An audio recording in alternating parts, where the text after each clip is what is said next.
InsyaAllah. InsyaAllah. Lepas tu pula dalam waktu barulah kita siap tu. Tapi dekat lah ni, dekat tu je lah baru nak naik apa nama bumbung. Sebab kita buat berjabat 2 tingkat. 2 tingkat. Jadi tak lama. Terima kasih.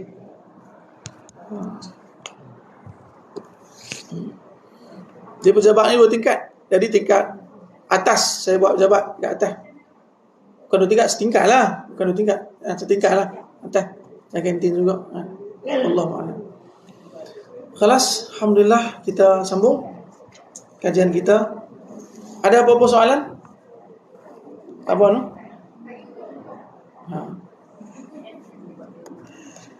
InsyaAllah kita sambung mukadimah kita, iaitu riwayat birata perawi hadis. Alhamdulillah, terima kasih sebelumnya.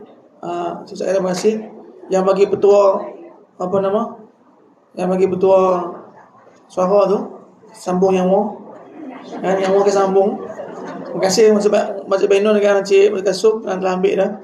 Kan dah ambil daun sambung yang mau. Sambung yang mau balik. Alhamdulillah. Hampir-hampir tak menyawa dah. Kan? Alhamdulillah. Saya tak makan sikit je pun. Sikit je. Kan? Tu pun masya-Allah pahit dia. 2 kali makan, tak boleh sekali. Kan? Dia jadi lain pahit dah. Kan? Jadi makan sikit je. Lepas tu saya letak dalam tisu. Esok tu saya tengok ada yang kering dah. Saya makan lagi. Oh ya, pahit lagi. Tak boleh tahan. Kecil je kan, ujung je. Sambil ujung kecil je. Macam mana ambil cekak tu. Buat apa ambil cekak tu kan? Banyak ambil. Alhamdulillah. InsyaAllah kita sambung. Al-Aswad bin Yazid bin Qais An-Nakhai ataupun sebagai An-Nakhaiyu Al-Kufiyu Abu Amrin. Beliau seorang tabi'in. Tabi'in ni gelaran selepas generasi sahabat. Makna tabi'in ni apa? Dia tak berjumpa dengan Nabi SAW.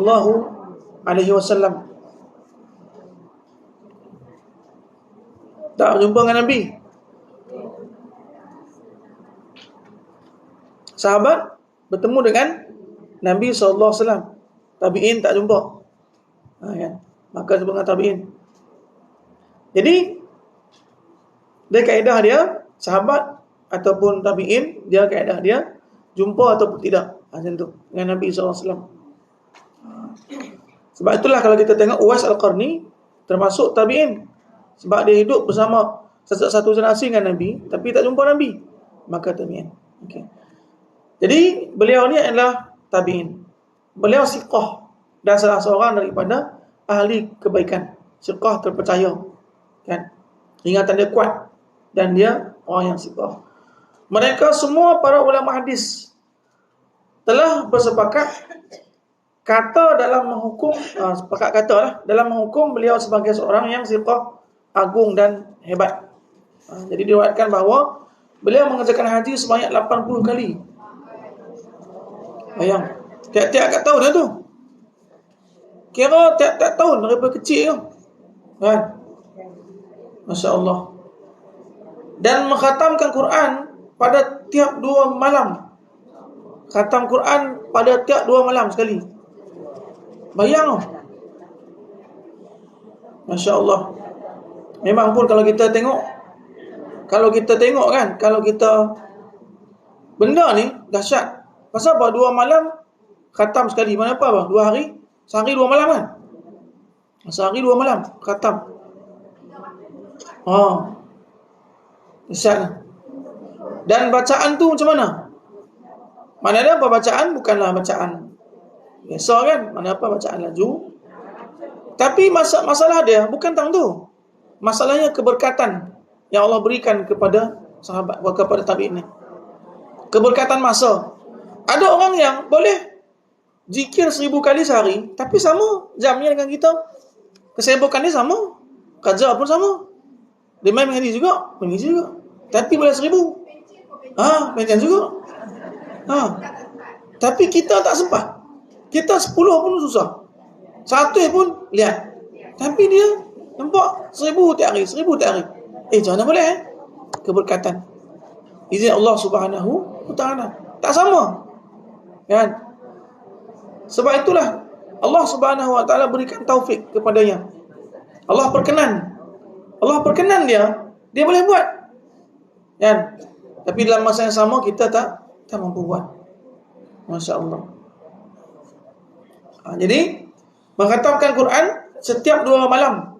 Beliau meriwayatkan hadis daripada Ibnu Mas'ud, Abdullah bin Mas'ud, kan?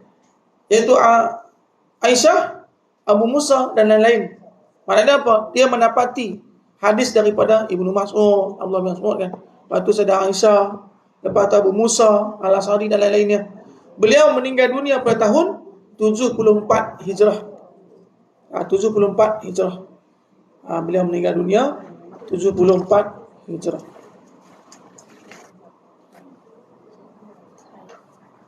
Khalas. Alhamdulillah. Itulah kita tengok keberkatan pada yang dekat dengan Allah Subhanahu Wa Taala, keberkatan masa yang dia boleh buat, kita tak mampu buat sama seperti dia. Tapi kita di akhir zaman ni banyak kita cari rahsia je. Apa rahsia? Jumpa rahsia kita tak buat. Kan banyak tu. Apa rahsia dia? Apa petua dia? Petua cari, rahsia cari. Habaq dah. Taubat dia tak buat. Macam mana nak dapat rahsia? Tak amat. Kan? Alhamdulillah. InsyaAllah kita Alhamdulillah. InsyaAllah kita sambung kajian kita. Sabda Nabi SAW. Kita sambung ke surat Kitab Sadus Sadiqin, Jawi 610, 610, Rumi 494 yang Rumi, Jawi dia 610. Dan waktu yang mustajab dan waktu yang makbul seperti pada hari Arafah. Hari ini kita kaji waktu ataupun masa mustajab doa. Mustajab ni diterima doa, iaitu bila tu? Pada hari Arafah. Pada hari Arafah, ketika mana jemaah haji wukuf di padang Arafah. Jadi wukuf di padang Arafah, semua kita tengok berpakaian putih, kan? Yang luas. Tak jumpa?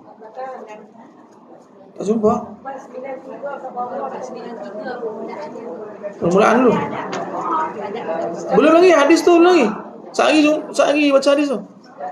Saya baca atas dulu. Boleh ya? Jumpa tak? Siapa yang tak jumpa pendek umur. Jumpa cari tak jumpa. Cari tak jumpa. Alhamdulillah. Jumpa dah tu? Jadi saya baca atas tu sikit. Saya baca atas sikit. Belum baca hadis tu. Memanglah kita berhenti tak hadis tu. Tapi saya baca sikit, kan? Waktu yang mustajab doa ni ialah pada hari Arafah. Hari Arafah ni bila ni? Ketika mana jemaah haji wukuf di padang Arafah. Itu pertama. Itu waktu tu doa diijabah oleh Allah Subhanahu Wa Taala. Bukan tempat lah, waktu tu. Masa tu. Sebab itulah orang selalu cari apa? Pukul berapa kat sini? Orang wukuf di sana. Kan? Selalu kita tengok, ni pukul ni ada kat sini dia pukul sekian. Kita pun pakai doa lah. Kan? Macam tu.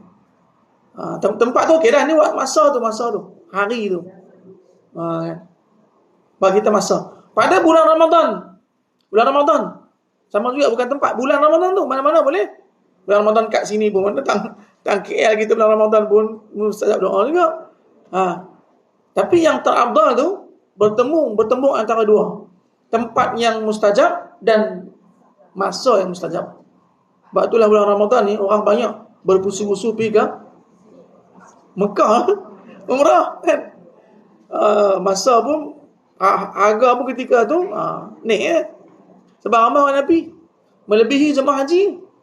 Sebab ketika itu tak pakai kotor. Kan, siapa-siapa boleh pergi. Haji kan kena pakai kotor kan. Jadi ketika tu ramai orang pergi. Kan.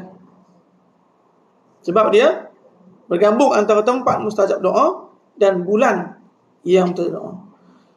Dan hari Jumaat. Sebab itulah hari Jumaat ni kita gabungkan tempat-tempat yang terbaik kita duduk, iaitu di masjid, surau, kemudian baca Yasin, amalan.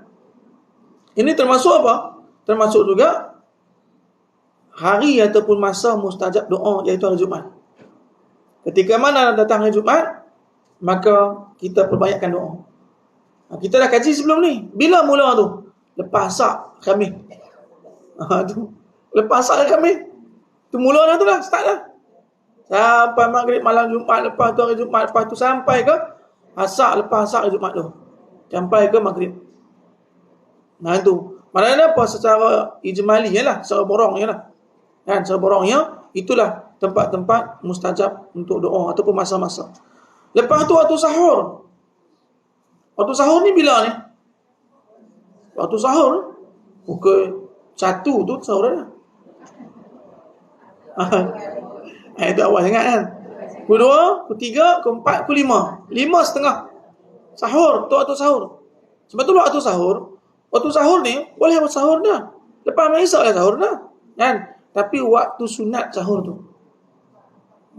Kan? Mana apa? Sebelum terbit fajar.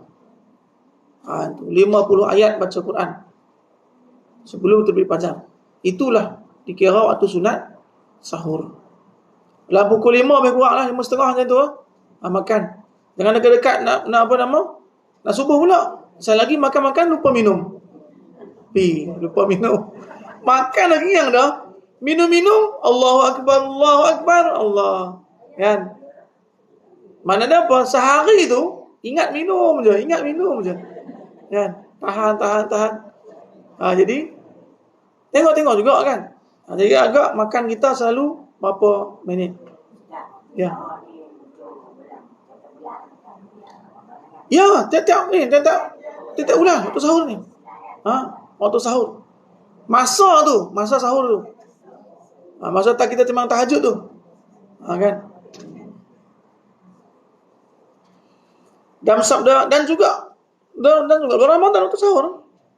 Kan? Dan juga khasnya pada bulan Ramadan waktu sahur. Pada bulan Ramadan khas dan khas juga kepada bulan Ramadan waktu sahur. Sebab itulah ketika sahur ni jangan kita lupa berdoa. Dan juga luar Ramadan waktu sahur tu lah. Tu. Sebab dia bertembung antara dua masa yang afdal, iaitu Ramadan dengan waktu sahur.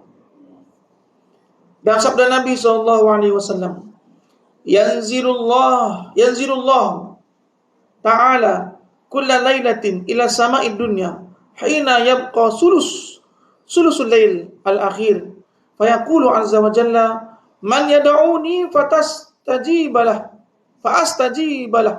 man yas'aluni fa'u'tiyah man yastaghfiruni fa'aghfiralah. Jadi ada sebuah hadis Nabi SAW bersabda, Allah Subhanahu wa taala menurunkan, Yanzilullah Subhanahu wa taala pada tiap-tiap malam akan rahmatnya. Allah turunkan rahmatnya pada tiap-tiap malam kepada mana? Ila sama'id dunya, kepada langit yang pertama, langit dunia. Langit pertama ni turun rahmat Allah. Pada ketika mana ni? Khasnya kan malam tang mana khasnya? Iaitu ketika tinggal sepertiga malam yang akhir. Sepertiga malam yang akhir. Sepertiga malam yang akhir. Kalau kita tengok kan, mula daripada mana? Mula daripada pukul 1. Mula itu dah 2, 3, 4, 5. Itu sepertiga malam akhir. Kan? 7, 8, 9, 10. Kan? 11, 12, 1. 2, 3, 4, 5. Lebih kurang lah 3, 4, 2, 3, 4, 5. Masa-masa tu. Kemudian man yad'uni fastajibalah. Maka Allah Subhanahu wa taala berfirman, sesiapa yang meminta doa akan aku akan perkenankan baginya, kata Allah. Jadi malam ni jangan lupa doa. Ketika bangkit tu, sembahyang, wuduk dulu. Sembahyang, lepas tu doa. Banyakkan doa. Banyakkan doa kepada Allah Subhanahu wa taala. Meminta kepada Allah. Allah suka hamba yang minta kepadanya. Lepas tu pula, waman yas'aluni, siapa yang meminta. Yas'al ni apa? Sama juga, kan? Ya, doa tadi apa? Memohon boleh. Siapa yang memohonkan sesuatu akan aku, maka aku berikan dia. Siapa yang mohonkan kepada Allah, Allah akan berikannya. Bila ni? Sepertiga malam akhir tu. Banyak-banyak macam doa tiga tu. Kan? Banyak minta apa yang kita minta, semua kita perlu atas dunia ni. Kan? Kita ada sakit, ya Allah sembuhkan penyakit. Ada masalah, ya Allah mudahkan semua urusan. Ada apa nama sahabut dalam fikiran kita, kan, tak tenang, ya Allah tenangkan hati aku, ya Allah. Yang selalu sahabut, kan. Kemudian kita tak selesa, duduk tak selesa. Kadang macam tu, duduk kat rumah macam tak selesa je. Nak keluar je, kan. Sembahyang kat rumah tu. Sembahyang sunat, lepas tu doa kepada Allah. Ya Allah berikanlah rumah aku ni baiti jannati, kan. Sebab akhir zaman ni banyak gudah gulana hati ni. Sebab dunia ni banyak fitnah, huru hara. Kan, walhal apa, kalau kita bayangkan, kalau kita tengok, kan, kita bandingkan rumah orang lagi kecil, kita rumah besar. Tapi orang nampak selesa duduk kat rumah dia. Kita rumah besar tak selesa. Mana apa ada masalah tu. Kan? Ada apa nama? Kata bahasa kampung apa? Something wrong. Kan? Tu ya. Tu bahasa kampung ni saya tak apa erti kan. Jadi maknanya apa? Dia ada masalah sikit. Kan? Jadi ada masalah lagi. Sebab Nabi SAW rumah Nabi kecil ya. Kan? Tapi Nabi kata baiti jannati. Kan ada masalah, kan, sabut dalam fikiran kita. Dan sesiapa, kata Nabi, kata Allah, dan sesiapa yang meminta ampun kepada aku, kata Allah. Ni, man yastaghfiruni, sesiapa yang minta ampun kepada aku, kata Allah, fa'aghfirlah, aku akan ampunkan dosanya. Allah, banyaknya dosa kita. Siang-siang kita buat dosa, siang hari kita buat dosa, kan. Lepas tu malam tu kita minta ampun, ya Allah, ampunkan dosa aku, ya Allah. Banyak dosa kita, kan, yang kita buat, maka Allah ampunkan dosa kita. Ketika mana berat beban dosa tu berkurang, maka beban fikiran pun kurang juga. Sabut hati kita pun tenang, tak sabut dah. Pasal apa benda ni macam kita tak selesa? Sebab hati ni dibebani oleh dosa yang banyak. Sebab itulah tak rasa luas. Tapi kalau hati kita ringan, ya, luas hati kita, kan, dengan dosa beban kita Allah ampunkan, maka hati terbuka, kan, terbuka, hati luas dan menerima nasihat-nasihat. Jadi adab yang kedua. Adab yang pertama tadi, kan. Adab yang kedua, seyogianya bersungguh-sungguh ia berdoa. Jadi yang pertama tu iaitu memilih waktu, masa yang sesuai. Kemudian yang kedua, adab kita berdoa ni kena bersungguh-sungguh ia berdoa pada sekalian kelakuan yang mulia seperti pada perang fisabilillah. Maksudnya apa? Dalam masa-masa ni kita kena bersungguh-sungguh untuk doa. Kata Sayyidina Abu Hurairah radhiyallahu ta'ala anhu, inna abwabas samai tuftahu inda zahfi sufuf fi sabilillah wa inda nuzulil ghais wa inda iqamati salah al-maktubah faghtanimu du'a fiha. Kata Abu Hurairah, sesungguhnya pintu langit itu terbuka. Bila? Kata Abu Hurairah, sesungguhnya pintu langit itu terbuka. Bila terbuka pintu langit? Terbukanya pintu langit itu, dibukakan pintu langit ketika mana, kan, rapat segala supupnya pesaf di medan peperangan. Ketika saf dalam peperangan itu dah nak mulakan dah perang, maka ketika tu doa diijabah oleh Allah Subhanahu wa taala. Kan? ketika tentera Al-Qassam dia nak serang, dia nak perang, dia berdoa dulu. Berdoa dulu sungguh-sungguh, maka doa yang dikabulkan oleh Allah Subhanahu wa taala. Kan? Wa ma ramaita iz ramaita walakin Allah rama. Kan? Dia lempar, dia tembak saja, kan? Tetapi Allah yang mengenakannya. Kan? Jadi wa ma ramaita iz ramaita walakin Allah rama. Jadi ketika mana dalam nak peperangan itu, doa ni pintu langit dibukakan oleh Allah Subhanahu wa taala. Ketika mana Nabi SAW perang Badar, ketika nak mulakan peperangan, maka Nabi berdoa sehingga Nabi mengangkat tangan dan seolah-olah apa? Nak sahabat hingga melihat daripada celah ni, apa lengan ni belakang apa nama? Dekat ke tiap tu lah, bukan tiap, dekat ni. Putih. Masya-Allah. Hingga Nabi mengangkat tangan tinggi-tinggi. Sebab apa? Sebab mengharap, ya Allah, ni kumpulan fi'ah, satu kumpulan yang kecil ni, ya Allah. Kalau kumpulan kecil ni dikalahkan, maka tak ada seorang pun yang menyembahmu, ya Allah. Masya Allah. Kata Nabi SAW berdoa sungguh-sungguh. Nah, begitulah. Kemudian wa inda nuzulil ghais, ketika turun hujan. Ghais ni bukan hujan lebat je. Hujan renyai, rintik-rintik. Hujan-hujan yang taklah lebat. Itu ghais nama dia.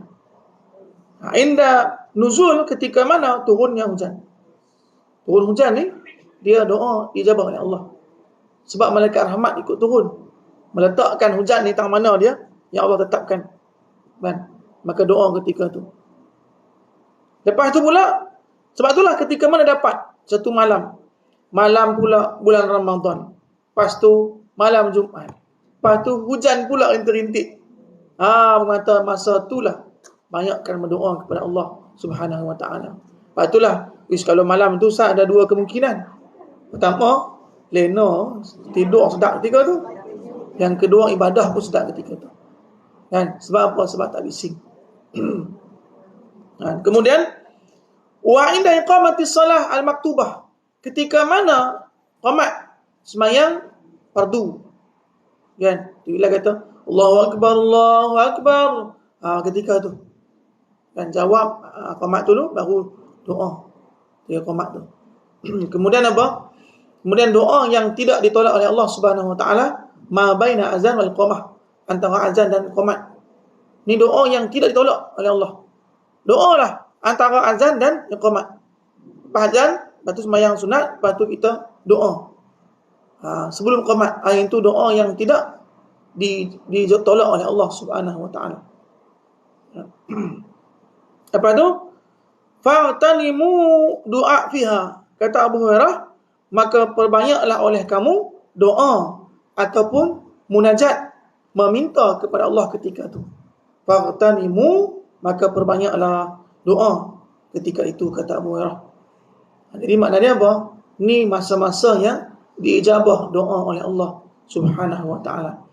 Dan kata Mujahid radhiyallahu taala anhu, inna salata ju'ilat fi khairis sa'ati fa'alaikum bid-du'a khalfas salawat. Maknanya apa? Kata Mujahid radhiyallahu taala anhu, bahwasanya segala sembahyang itu dijadikan dalam saat, dalam jam yang terlebih baik. Maknanya apa? Setiap waktu sembahyang ni, Allah Subhanahu wa taala tentukan dah masa-masa terbaik. Kan? Maka lazimkanlah oleh kamu dengan membanyakkan berdoa di belakang sembahyang itu. Maknanya apa? Selepas sembahyang tu, banyakkan doa. Sebab waktu sembahyang ini seolah-olah apa? Sebab itulah terbaik, ibadah yang terbaik apa? Solat pada waktunya. Sebab waktu sembahyang ini, waktu yang Allah tentukan dah. Pintu langit ketika itu terbuka. Dan perbanyaklah doa ketika lepas sembahyang ni.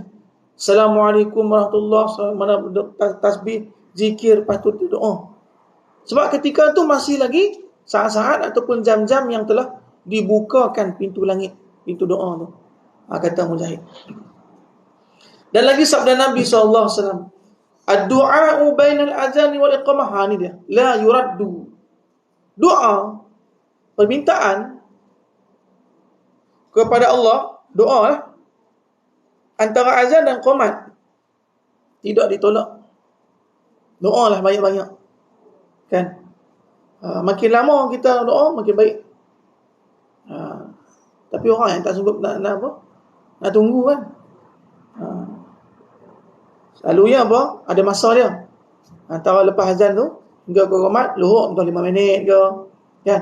Subuh ataupun 10 minit, subuh 15 minit. Itu diberikan kita peluang untuk apa? Sembahyang sunat dan doa kepada Allah Subhanahu Wa Taala. Tak payah kita guna sembang masa tu. Sembang lepas lagi, lepas sembahyang. Kan? Kita sembang lepas sembahyang. Masa tu doa, banyakkan doa. Sebab inilah yang kita kena rebut. Sebab peluang ni takkan jumpa dah ketika mana kita dah mati. Jumpa dah peluang ni. Kan? Dan peluang ni pun tak jumpa ketika mana kita sibuk. Tak jumpa. Kan? Sebab tu jarang-jarang orang yang duduk kat masjid ketika mana azan. Jarang-jarang. Kan? Azan duduk mana? Kat rumah lagi. Termasuk yang cakap ni pun. Betul? Azan kat rumah lagi. Tapi masalah dia bukan tak mana kita berada. Lepas azan tu, doa banyak. Hinggalah qomat. Yang tu. Jadi digalakkan kita, tapi terbaik itu ketika mana kita di masjid dah, kan? Kita lepas mayang sunat, lepas tu kita doa banyak. Kan? As-saimu la, ada kata Nabi, dan juga kata Nabi, dan lagi sabda Nabi, as-saimu la turaddu da'watu. Orang yang berpuasa tidak akan ditolak doanya.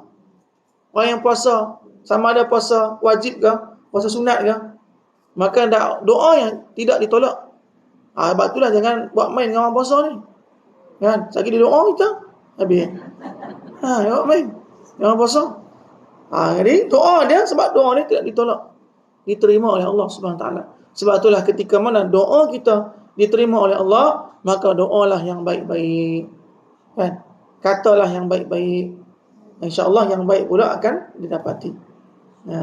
Dan lagi sabda Nabi SAW, aqrabu ma yakunul abdu min rabbih wa huwa sajidun faksiru minad du'a fi. Kata Nabi SAW, yang paling baik ataupun yang paling dekat, yang terdekat, jadi hubungan kita dengan Allah, bila masa dekatnya kita dengan Allah ni dekat sangat, bila? Ketika mana kita sujud. Nabi SAW kata apa? Kan? Aqrabu ma yakunu abdu. Ni hadis sahih. Nampak? Hamba ni yang paling dekat dengan Tuhannya ketika mana? Wa huwa sajidun, ketika mana dia sujud. Ketika mana dia sujud, dia dekat dengan Allah Subhanahu Wa Taala. Maka Nabi perintah kita, fa'aksiru minad du'a fi. Kata Nabi, perbanyaklah kamu sujud. Ketika sujud ni, perbanyaklah doa. Doa kita sujud. Allahu Akbar, kan, sujud, tasbih, lepas tu doa, ya Allah. Apa yang kita minta, kan? Jadi, tapi yang Pak Abdul dia panjangkan sujud dan doa ni ketika sembahyang seorang, sembahyang sunat. Itu. Kan?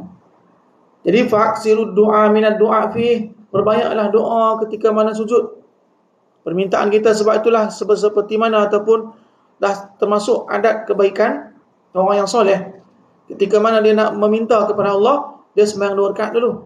Kalau dia ada hajat kepada Allah, dia sembahyang 2 rakaat dulu. Pasal apa? Dia minta ketika sujud tu. Minta ketika sujud tu. Ataupun dia hajat orang lain. Dia minta ketika mana dia sujud kepada Allah Subhanahu Wa Taala. Sebab ketika tu dia dekat dengan Allah Subhanahu Wa Taala. Kalau dekat, permintaan itu akan direspon. Kan? Kalau jauh, lambat. Kan? Siapa yang buat kita jauh? Dosa kita. Kita sendiri yang buat kita jauh daripada Allah. Dosa kita. Wahaba Allah Subhanahu Wa Taala sentiasa Maha melihat, Maha mendengar, Maha mengetahui. Jadi kita ni yang dibelenggu oleh dosa kita. Sebab itulah kita rasa Tuhan tu jauh hingga kita tak takut buat dosa. Kita sendiri yang rasa jauh. Kita sendiri yang mendindingkan diri, memisahkan diri kita daripada Allah. Kita merasa Tuhan jauh, kita buat dosa lah, kita tak rasa malu lah. Kita rasa Tuhan tu jauh, kita bohong lah, kan? Kita tipu orang lah, kita tak rasa dosa. Sebab apa? Sebab kita rasa Tuhan tu jauh, kan? Jadi kalau kita rasa Tuhan tu dekat, mestilah kita akan takut kepada Allah Subhanahu Wa Taala. Okay. Adab yang ketiga berdoa ialah bahawa seyogianya ia meminta doa itu padahal ia menghadap ke arah kiblat. Menghadap kiblat. Ketika dia berdoa tu mengarah ke kiblat. Dan sunat diangkatkan kedua tangan. Tapak tangan ni, kan? Sebab kedua angkat tangan. Sekira-kira melihat oleh seorang akan putih ketiaknya. Kalau dia pakai baju ni lah, kalau ketiak putih. Kalau ketiak hitam, pakai hitam lah. Maksudnya bukan ketiak tu lah. Mana ni yang apa nama ni, nak dekat dengan ketiak ni. Itu lah. Tu. Lebih kurang lah dekat dengan ketiak ni. Kan? Mana apa kan, kalau baju jubah kan, dia akan jubah kalau kita tengok orang Badawi, orang Arab kampung. Sampailah ni pun orang Arab, selalunya orang Mesir ni penjual buah atau apa kan. Jangan jaga kedai runcit. Jubah dia ni besar ni dia. Luas. Dengan dia. Lampailah ni. Kita tengok kan, orang Arab, orang Mesir yang jual-jual tong gas tu kan. Dia ni luas. Kan?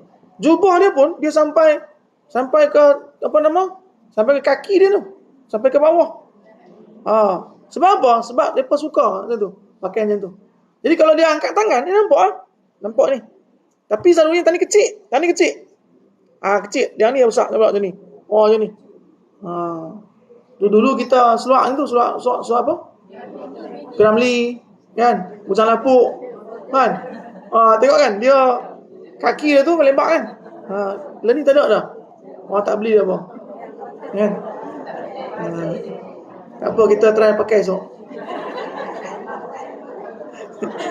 Kan? Jadikan sesuatu trend balik. Jadi orang Arab lain pula, di tengah tangan dia. Lengan dia ni, dia di luas dia lebar. Macam tu. Masya-Allah.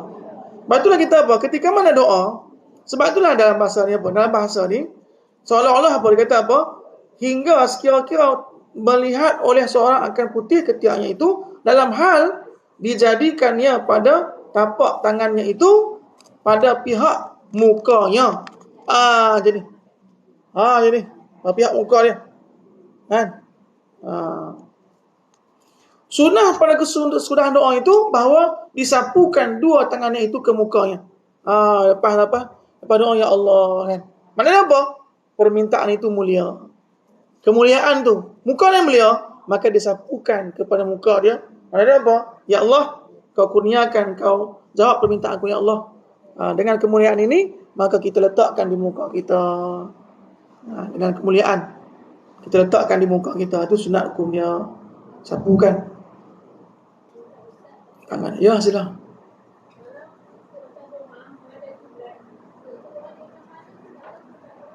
Semana? Bila? Betul. Tang mana-mana boleh. Kita tak tahu kan? Kiblat kita tak tahu. Jadi kita menghadap mana boleh. Tak ada masalah. Kan? Fa aina ma tuwalu wujuhakum, kan? Tak mana-mana saja kita menghadapkan muka kita, maka di sana ada Allah Subhanahu wa taala. Sebab Allah tiada berarah. Kan? Kita tak tahu kiblat, maka tak mana-mana kita boleh doa. Ada arahkan saja yang mana kita suka. Kan? Yang mana hati kita selesa. Kita tak tahu arah kiblat. Dan kita berdoa tak mana kiblat pun tak ada masalah. Kan? Tapi adab dia. Ya. Tadi apa? Yang terbaik itu ialah ketika mana kita angkat tangan kita macam ni dan satukannya. Itu. Satukannya, rapatkannya. Ya Allah ni. Kemudian ketika mana kita buka sikit pun tak ada masalah. Mana apa? Isyarat apa? Isyarat kita berhajat betul. Isyarat kita ni memang berhajat betul ya Allah kan? Kan berhajat betul ni. Sungguh-sungguh kita berhajat kepada Allah Subhanahu Wa Taala atas doa yang ataupun permintaan yang kita minta tu. Kan? Jadi kalau orang yang takkan dia kata, dah lah, bagi-bagi tak nak. Itu kata serahlah. Ini tak boleh kan? Dia tak mau sungguh-sungguh tak nak, lepas tu dia buat macam ni je kan. Dia kata apa? Tak apalah. Tak bagi pun tak apa. Itu tak sungguh-sungguh lah. Kan? Doa tu kena sungguh-sungguh. No?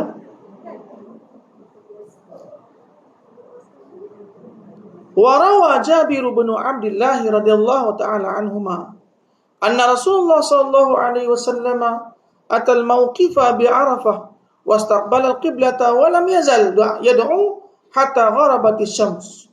Masya-Allah. Ini Nabi diriwayatkan daripada Jabir Ibnu Abdullah, sesungguhnya dia kata cerita, sesungguhnya Nabi sallallahu alaihi wasallam ketika mana datang ke Arafah, wukuf daripada Arafah. Ketika mana Nabi diwukuf daripada Arafah, wastaqbala qiblah, mula-mula sampai ke Arafah, Nabi menghadap kiblat terus dan Nabi berdoa dan sentiasa berdoa sehinggalah masuk matahari, sehinggalah ke maghrib. Masya-Allah. Lama mana doa berdoa ni? Nabi doa terus. Apa yang Nabi doakan wallahu a'lam, kan? Maka yang sahabat-sahabat lain mendengar ya, maka diriwayatkan doa-doa Nabi sebagian tu. Tapi doa Nabi tu banyak. Yang didengari maka dihafal yang sahabat, yang tak dengari tidaklah, kan? Maka inilah yang dicontohkan oleh Nabi sallallahu alaihi wasallam. Maknanya apa? Doa ketika mana waktu Arafah ataupun di padang Arafah itu ialah doa yang mustajab. Doa yang dikabulkan oleh Allah Subhanahu wa taala. Dan pada amnya di Mekah ni, tak mana pun kita doa tu saja. Tak mana doa, kan? Tapi khas yang terbaik itulah, kan? Itu yang khas-khas lah. Tapi yang tak mana pun boleh. Tiang mana pun kita duduk tang tu, kan? Sembahyang, lepas tu kita doa kepada Allah dengan doa yang sungguh-sungguh, insya-Allah dijabah oleh Allah Subhanahu wa taala. Tak mana saja. Dan jangan tak bumbung. Tak bumbung lagi depa tangkap panjat tak bumbung tu ada orang tu. Kan? Jadi mana dia? Tang mana pun kita doalah. Di Mekah, kan? Sebab tu siapa yang pi ni kira memang keistimewaan ataupun hadiah. Siapa yang boleh pi ni kira mana dia hadiah daripada Allah Subhanahu wa taala. Ketika mana kita mampu nak pi, jangan berbangga. Tu saja. Jangan sombong. Sifat sombong ni jangan ada sebelum kita pi ni, sifat sombong dalam diri kita ni, buang. Sebab rugi. Sebelum kita pi umrah ke ataupun haji, sifat sombong dalam diri ni kena buang lah. Buang sungguh-sungguh sombong tu. Sombong merasa diri hebat, merasa diri ni berilmu, merasa diri alim, merasa diri kaya, merasa diri jawatan. Tak perlu lah semua ni, kan? Ingat saja kain kafan dah cukup. Mati ingat macam tu. Kita akan mati bertemu dengan Allah. Maka pilah dengan hati yang tak ada sombong, tak ada ego, insya-Allah Allah kabulkan. Allah berikan haji mabrur, umrah makbulah, insya-Allah. Kan? Tapi ketika mana ada hati kita sombonglah, kan? Tengok orang lain yang pakai kain ihram yang murah macam ni, aku mahal. Tak perlu benda tu. Kan? Janji kita pakai kain. Janji kita pakai kain tu. Kan? Buat apa guna kita pakai kain ihram mahal-mahal lah kali sampai kat Mekah lupa bawa. Duduk almari lagi, tak ada guna benda ni. Kan? Mana dia apa? Pakailah, jangan kita banding-bandingkan orang lain, kan? Tengok pula rambut orang, kan? Dengan rambut kita tak sama, saya lagi lawa. Tak perlu benda ni. Semua ni balik ke tanah, kan? Lawa-lawa pun reput jugalah, balik ke tanah. Jadi tujuan kita lillahi subhanahu wa ta'ala. Ketika mana lillah ni, ketika mana kita kata lillah, dia tak pedulikan dah bab benda, kebendaan. Sebab apa lillah? Kan? Pantang melihat kebaikan, dia akan berikan pertolongan ikut kemampuan dia. Ini lillah. Kan? Maka dia jaga lisannya. Seperti mana dia jaga hatinya, lisannya pun dia jaga. Dia jaga pandangannya. Ada telefon. Jawab je. Siapa? Belakang, saya ingat makcik depan ni. Jawab je tak apa. Kan? Ada telefon, jawab je, angkat je. Tak ada masalah. Kan? Jadi kalau jawab telefon saya diam, kan? Itu ya. Kita dengar sama-sama. Boleh? Alhamdulillah, alhamdulillah. Kita sambung. Mana tidak? Okey. Dan lagi sabda Nabi SAW, Inna rabbakum hayyun karimun. Inna rabbakum hayyun karimun. Yastahyi min abidihi idza rafa'u aydiyahum ilaihi ayyaruddaha sifran. Allah subhanahu wa ta'ala, Inna rabbakum, kata Nabi, sesungguhnya Allah Tuhan kamu itu yang hidup lagi pemurah. Hayyun karimun. Allah itu pemurah. Kan? Padahal ia malu daripada segala hamba-Nya apabila hamba yang meminta, kan, dan dia hamba yang meminta dengan kedua tangannya, kemudian menolak akan dia padahal kosong akan tangan hamba tu, maka Allah tidak buat macam tu. Sebab itulah ketika mana kita berdoa kepada Allah, apapun permintaan kita, Allah akan kabulkan permintaan kita. Seperti mana kita kaji sebelum ni, kita ingat je lah, kalau doa kita belum dikabulkan oleh Allah, kemungkinan ada. Dan kemungkinan apa? Boleh jadi doa kita itu akan Allah berikan ketika mana indah hajah, ketika mana kita perlu esok, di akhirat ke, ataupun Allah ampunkan dosa kita dengan doa gitu, ataupun Allah Subhanahu Wa Taala lindungi kita daripada musibah yang patutnya hari itu kena kita, tak jadi kena dengan doa kita tadi. Sebab itulah ketika mana doa kita tak dijabah oleh Allah, jangan kita tak doa dah, yang tu banyakkan doa, kan? Sebab orang-orang yang dekat dengan Allah SWT, makin banyak dia memunajat kepada Allah, maka makin indah ataupun makin lazat lisan dia munajat kepada Allah. Dan lagi kata Sayyidina Umar bin Khattab radhiyallahu ta'ala anhu, kana Rasulullah sallallahu alaihi wasallam idza madda yadayhi fi du'a lam yaruddahuma hatta yasmaha bihima wajhahu hatta yamsah bihima wajhahu. Jadi Nabi SAW ketika mana berdoa, kan, Nabi sebagai suatu adat kebiasaan Nabi SAW, ketika mana Nabi SAW berdoa, maka doa Nabi SAW mengangkat tangannya, madda yadayhi fi doa, memanjangkan tangan Nabi untuk doa, sama ada tanpa ataupun terbuka lah, kan, boleh dua-dua, kan. Kemudian Nabi SAW kan tidak lam yarudduhuma, tidak berhenti sehingga Nabi SAW menyapu ia kedua tangannya pada muka Nabi SAW. Itu. Kata Sayyidina Abdullah bin Abbas radhiyallahu ta'ala anhu, kana Rasulullah sallallahu alaihi wasallam idza da'a dhamma kaffaihi, ini dia. Ketika Nabi doa, Nabi dhamma. Dhamma ni apa? Menyatukan, merapatkan tangan Nabi. Dhamma kaffaihi. Kaffaihi ni apa? Dua ni, kan? Dhamma kaffaihi wa ja'ala butunahuma mimma yali wajha. Jadi orang macam ni dah, kan? Jadi Nabi SAW doa menghimpunkan ia akan kedua tangannya dan menjadikan ia akan perut kedua tapak tangannya daripada pihak yang mengiringi akan muka. Mana ada apa? Dhamma kaffai. Menghimpunkan. Kata Imam Ghazali, fahadhihi hayatul yadi wala yarfa' basarahu ila sama. Maka inilah kelakuan tangan dan jangan mengangkatkan ia akan matanya ke langit pada ketika meminta doa. Jangan mengangkatkan tangan mata ke langit itu ketika mana dia berdoa. Itu adab. Jangan kita doa kita tengok bumbung, kan, tengok cicak berkelahi ke atas, bila jatuh dia akan ayuh jatuh lah. Dia tak fokus dah. Dia tengok pula jam ni cantik, mak tak mana beli ni jam ni, kan. Tengok pula cantik pula siling ni. Berapa pula dia kos ni. Tak doa dah, kaji kos pula dah. Pergi mana-mana tak tahu. Walhal ketika itu kita doa kepada Allah. Doa ni meminta. Bayang kalau kita minta ke orang, kita ada hajat. Kan jumpa dengan Encik Bainun. Saya sembang dengan Encik Bainun, ada hajat. Contohlah, Saya tengah sembang, minta hajat ke Masjid Ainun. Dalam masa yang sama, mata saya pergi ke Masjid Ibah. Saya kata ke Ibah. Agak-agak boleh. Pada adab tak dapat Pasal apa? Sebab sembang minta. Lepas tu kita kan. Orang betul kata, ni sihat ke sakit dia kata. Dah, sila.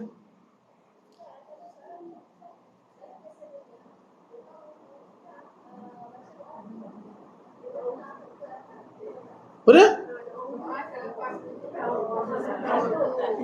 Sehari jumpa, kalau jumpa okey tu. Tak belum lagi. Ada jumpa sebelum ni? Tak ada kan? Tak ada tu.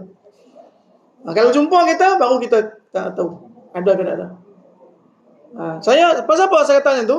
Sebab saya tak biasa lagi dengar. Saya tak dengar lagi. Kalau ada kot, kita tengoklah mana-mana lagi. Kita sebelum ni dah ada belum? Kaji belum? Ada kaji dah kan? Ada tak? Ada sentuh masalah tu? Ada. Maka adab dia apa? Jangan ditengok ataupun dilihat ke atas. Semua doa lah. Sama ada doa lepas huduk ke? Semua doa lah. Yang keempat, siogia yang ia merendahkan seruannya pada ketika meminta, merendahkan, kan? Jangan jauh sangat, kan? Walillahil asmaul husna, fad'uhu biha, kan? Apa nama? Allahumma shalli ala sayyidina.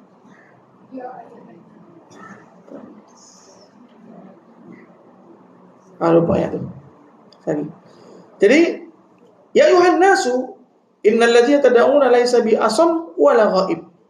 Innal ladzi tad'una bainakum wa bain a'naqirika bikum. Jadi, seyogianya kita ni merendahkan suara kita ketika meminta doa dan antara sir dan jahar, kan? Wala tajhar wala tukhafit. Jangan kamu kuatkan sangat pun, jangan kamu rendahkan sangat pun, antara keduanya. Karena Nabi SAW bersabda, wahai manusia, kata Nabi, bahawa Tuhan yang kamu pinta doa kepadanya itu tidak ia tuli, kan? Innal ladzi tad'una laysa bi'asam wala ghaib, dan juga bukan ghaib. Bukan ghaib. Dia tak lari mana-mana, dia tak pergi mana. Tak. Bahawasanya Tuhan yang kamu minta, bahawa innal ladzi tad'una bainakum, sesungguhnya Tuhan yang kamu meminta kepadanya itu antara kamu dan antara leher akan kenderaan kamu. Apa leher? Kenderaan kamu. Bainakum a'naqirika bikum. Antara kamu dan leher kenderaan kamu. Maknanya apa? Dekat dengan kamu. Jadi jangan kita doa teriak-teriak ataupun doa meninggikan suara, kan? Dan kata Sayyidatina Aisyah radhiyallahu taala anha pada firman Allah Subhanahu wa taala, wala tajhar bi salatika wala tukhafit biha. Ini dia tadi. Dah.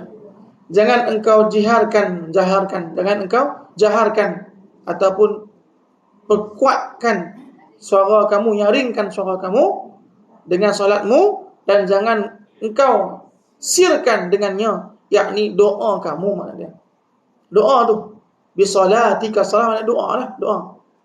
Jangan kita tinggikan pun, dan jangan kita terlalu merendahkan ataupun suara kita hingga tak dengar.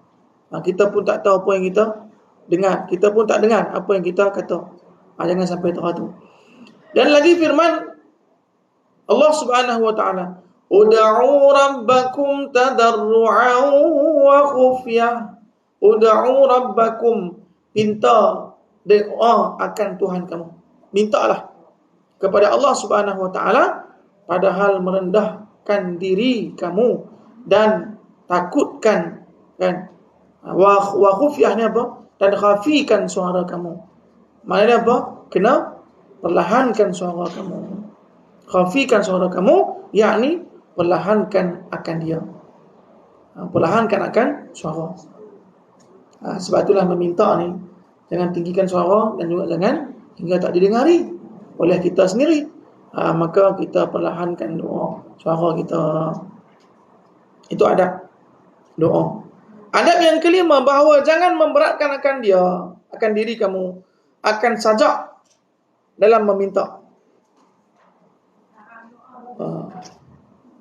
Tu sajak doa kan. Sajak ni dia meleret dia. Ya Allah, bagi aku surga, yang surga ada cawan, ada gelas, ada mangkuk, dan kemudian ada roti canai duduk dalam tu. Jangan tu. Kan? Bagi surga je dah. Kan?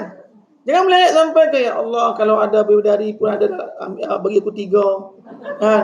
Lepas tu kau jadikanlah istana aku ada dalamnya itu tilam. Dah ada dah. Benda ni meleret, jangan benda tu. Terlalu sajak-sajak sangat. Kan? Kalau dah bagi surga tu dah. Kan? Tak perlu dah semua benda tu. Macam tu no. Nabi kata apa? Iyyakum was-saj'a fi du'a, kata Nabi.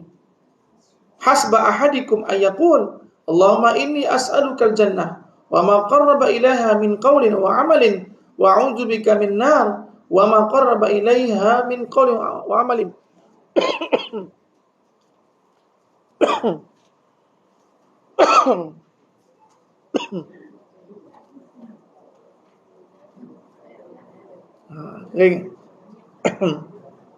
Okey, sikit lagi nak berhenti ya. Nah. Jadi Nabi kata apa? Janganlah kamu, kata Nabi,